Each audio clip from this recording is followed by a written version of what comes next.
Isang mapagpalang gabi po sa ating lahat. Ito po ang aming munting celebration nung araw po ng Kapaskuhan o yung tinatawag na salubong. Yan, busy po kami dyan. Talaga pong magiging memorable po tong Paskong ito. Pagsalubong namin dahil po yung akin pong may bahay, flight na po niya sa linggo. Kaya po mamimiss ko po siya ng sobra. Mahirap at mabigat para po sa akin dahil unang-una malulungkot po ako dahil sa linggo flight na po niya. At sa Lunes naman po, hatid ko na po yung aking anak at balik po na po uli siya sa Caloocan na kung saan doon po siya nag-aaral.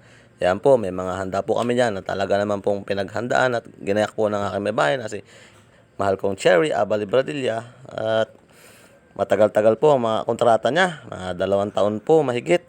Ayan po, busy po siya dyan. Pinipicturan po niya na remembrance daw, memorable dahil mamimiss niya rin po kami rito. Dahil tagal din po namin na nagsama rito sa bahay.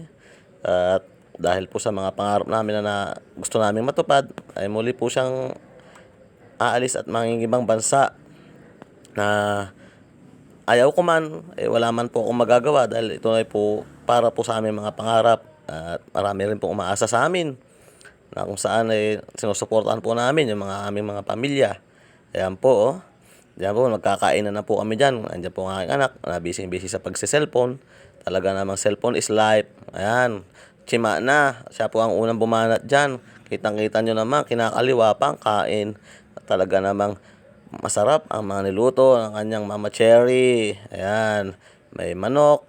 Talaga, oh, kanya ang ulam niya dyan ay chicken nuggets. Kasama na namin si nanay dyan na lumalapang.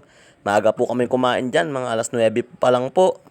At kumain na po kami at pagkayari po namin kumain, ay tulog na. Hindi po uso-uso sa amin yung salubong ng oras ng Pasko. Mas pinaghahandaan po namin yung pagsalubong po ng bagong taon.